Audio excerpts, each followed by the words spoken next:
Ya, melalui program Light Up the Dream, PLN ULP Muara Enim menyalakan listrik mandiri untuk salah satu warga di Kelurahan Tungkal, Kabupaten Muara Enim, yang selama ini belum memiliki sambungan listrik sendiri.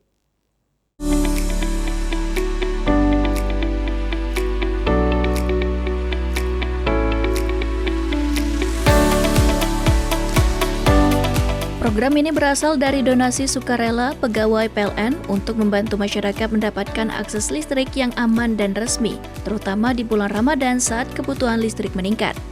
Manajer PLN UP3 Lahat, Agus Priyanto mengatakan, program ini merupakan bentuk kepedulian PLN agar masyarakat bisa beribadah dan beraktivitas dengan lebih nyaman.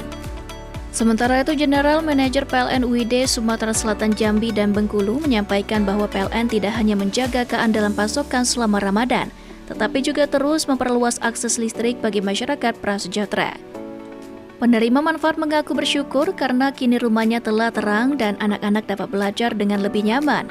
Melalui program ini, PLN menegaskan komitmennya untuk terus menghadirkan listrik yang andal dan merata bagi seluruh masyarakat.